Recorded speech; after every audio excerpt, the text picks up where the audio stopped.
Joe, we've got a really busy week in the Senate with the possible vote on the Senate's draft health care bill. What are some of the things that you're looking at as a reporter just in the early part of the week, going all the way up to what could be a very hectic end of the week before the Independence Day recess?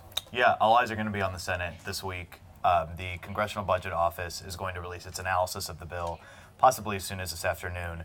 That'll provide a lot of windows into exactly what the impact of this legislation will be.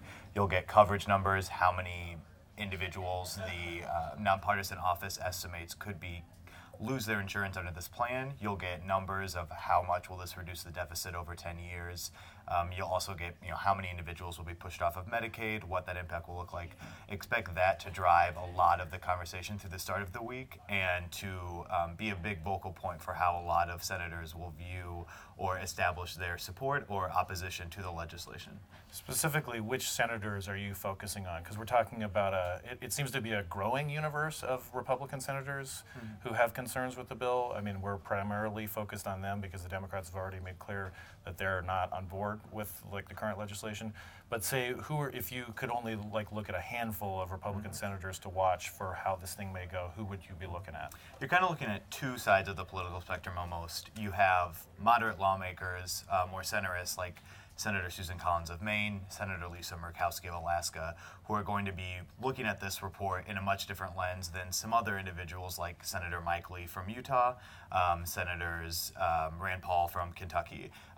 The more moderates will want to look at exactly what coverage losses are going to be estimated under this bill. They're going to look especially at the impact of Medicaid. You'll have states or a representative from states that expanded Medicaid under the health law. Senator Shelley Moore Capito of West Virginia. Medicaid is huge for her state. She'll be looking at what exactly is the impact on the entitlement program. On the other side then, for the Senators Paul, Senators Lee, they'll be looking at exactly how much is this bill going to cost. One of the main concerns initially raised by the more right-leaning members is this bill maintaining too many portions of Obamacare by simply subsidizing the current system? They'll be looking at exactly how those numbers will play out over the 10-year window and what it shows in terms of how much is this going to save the federal government.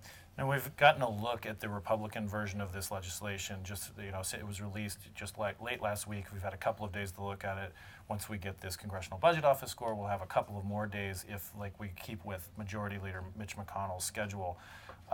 One of the complaints that the Republicans had over the course of the last 7 years was that the Affordable Care Act, when it was debated, that Republicans didn't get a lot of time to consider it.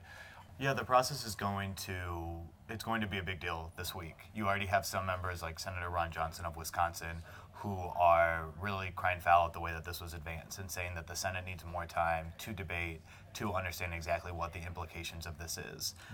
Mitch McConnell has his own reasons for wanting to move ahead on the timeline that it is set. Whether or not his conference can go along with that will be one of the things you watch at the start of this week.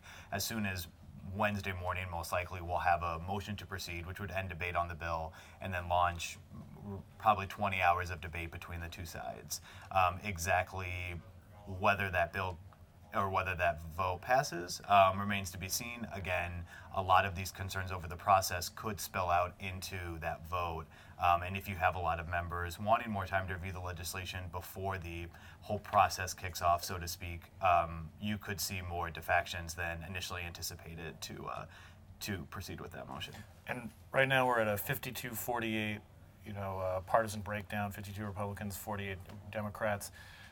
Republicans can lose two of those people, and then they can bring in Vice President Mike Pence to break a 50-50 tie. So in a universe of where we're watching 5, maybe 7 or 8 different Republicans, there's a lot of ways that they can lose those 2 or 3 votes. So there's a lot to process in a short period of time. Yeah, and when you look back on the 2009 process, the 2010 of how the law was initially passed, you saw a lot of ways that then Majority Leader Harry Reid used to bring his conference on board. There was a lot of side deals. There were different provisions put in the bill to be able to kind of coax members to support the legislation. It remains to be seen whether Leader McConnell will pursue a similar approach and start to make side deals with members who might be on the fence.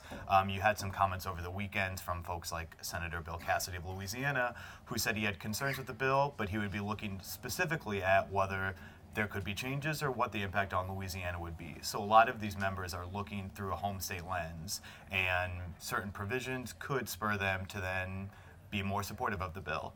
So that will also be something that a lot of folks are watching, is exactly what changes are made to the bill, why those changes are made, who is that meant to appease, and again, like you said, the margins are extremely small here.